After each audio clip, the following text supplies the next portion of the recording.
Greetings, y'all. Films, movies. We all have those movies that we watch and we forget about.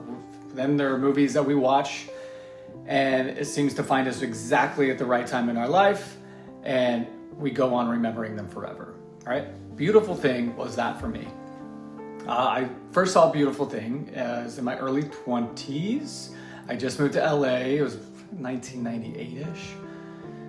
And it was the kind of time in life, and you might be able to identify with this, where everything felt fragile, fresh, fragile, full of promise,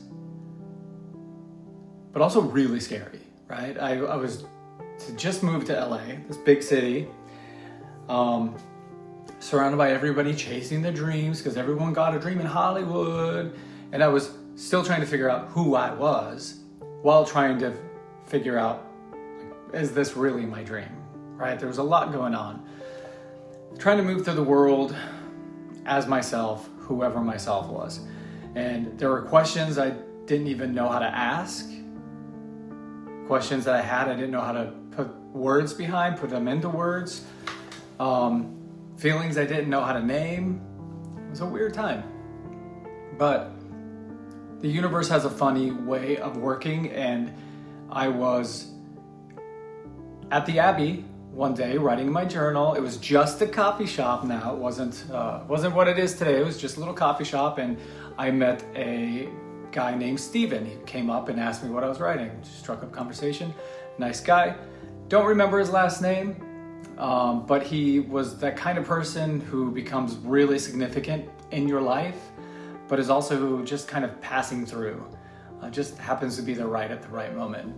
I feel like everyone's had those figures in their life who just end up leaving this really long-lasting impression, right? So I do remember, I'll tell you what I remember about him. I remember he worked at Fox. He lived in Beverly Hills. He worked at Fox Studios, which to me at the time was like incredibly glamorous, right? Like I went to work with him a couple times onto the lot, and I remember driving through the gates, onto the studio lot, through security. He was this executive, and I don't remember what he did. I don't remember what department he was, but he belonged there, and that was so cool. To me, anyways, at that time. One night, we went to a taping of Dharma and Greg, if anybody remembers that show. That was enjoyable. It's a lot longer than I thought it would be, though. One night, we were out in West Hollywood. We ended up going to 2020 Video. And if anybody lived in West Hollywood at the time, like, you know what 2020 Video was. It was awesome, but grimy in all the right ways. Like, I mean, it was the only video store there, but it was like a Blockbuster, but smaller. Same kind of smell, like video store smell, like maybe slightly moldy carpet, but also kind of sweet, like cotton candy, sweet maybe. Somebody should make a candle. Steven picked up a VHS off the shelf. I remember him pulling it out. I remember looking over at him. Just one of those moments, that you just remember. And he didn't even ask me if I wanted to watch it. It was almost like, we're getting this, you're watching this, almost like a rite of passage. As if he already knew that, where I was. Like, I didn't know this guy very long, but he was sharp enough to know where I was, I guess. And that's what it felt like to me. It felt like he was holding up this film, like, we're watching this, rite of passage. You need to see this because it's going to be something that stays with you for the rest of your life, and you don't even know it yet, right? It's just a movie, right? Just a movie. But there were so many parallels that I was about to watch in this film to where I was in my life. And I wouldn't realize it till later. But I will tell you what I realized immediately, and that is how hard it was for me to understand the South London accent. It felt totally foreign, funny. Like, I could tell things were funny and it made me laugh, but there were so many words that I'd miss. And even with as foreign as everything felt when I was watching that movie, nothing prepared me for Mama Cass, okay? So Mama Cass starts playing, and it was suddenly like I was home. I mean, her voice, I love Mama Cass, but her voice, if you don't know, are like jazzy, warm, but also to me personally really familiar.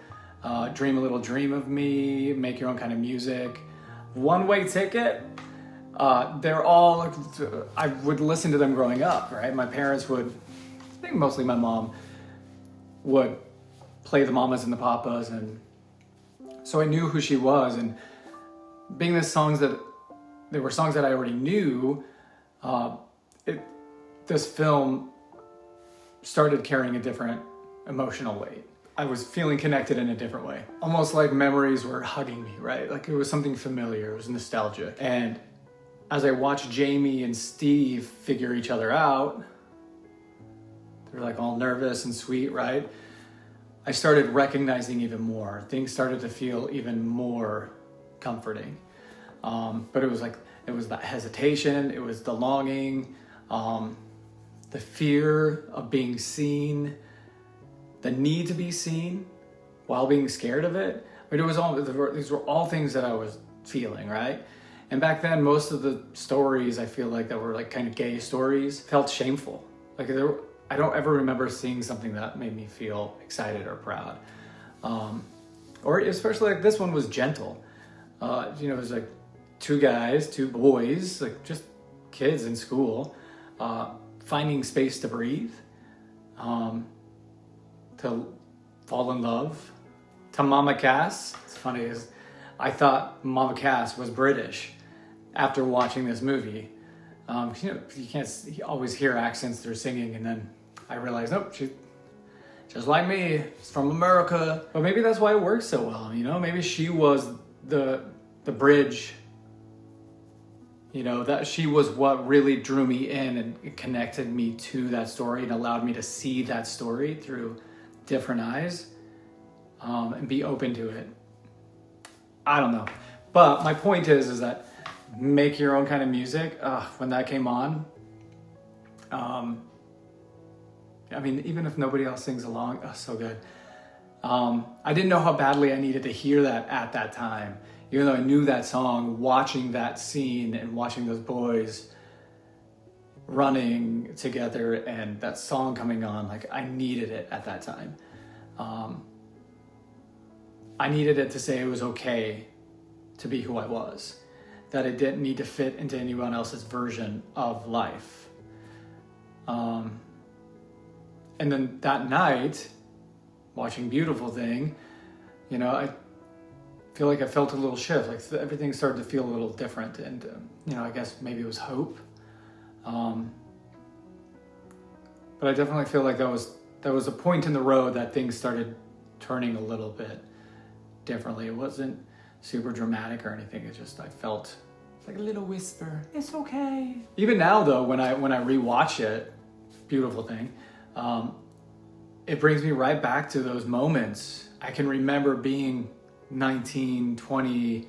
I remember that time, walking around on Larrabee in Santa Monica, feeling like I belonged. And that film didn't just tell me a story. I feel like it was it became a part of mine. Honestly, all the characters, all of them were pretty relatable in ways, but definitely the one who stayed with me the most is Jamie. His awkwardness, definitely the awkwardness was like looking into a mirror.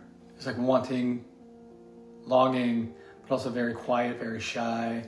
It felt very familiar. It was like seeing a part of myself on the screen, reflected. Like it was the first time I had ever seen that be portrayed in a film.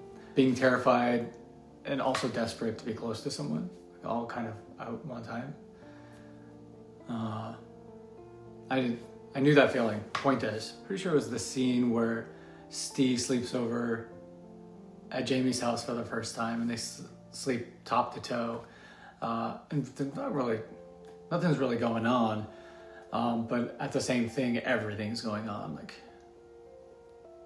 it's a very powerful scene, and it was such a simple scene, but for me, it was everything. Because again, it was like mind blown. First time I had ever seen anything like that.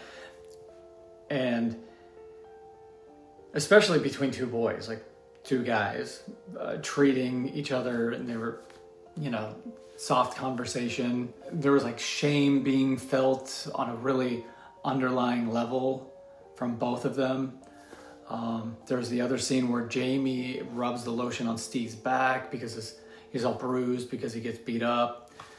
That scene was, because that was the scene where you get the connection, you get the feeling, that there's feelings involved in it, because it wasn't about sex, it wasn't a sexual thing, it was like feelings, and it was curiosity, and it was about wanting to soothe somebody else's pain, somebody that like you have these feelings for, but that you can't put into words and you can't talk about, and you're not free to show, but they're all inside you bubbling up, and you want to do this for someone.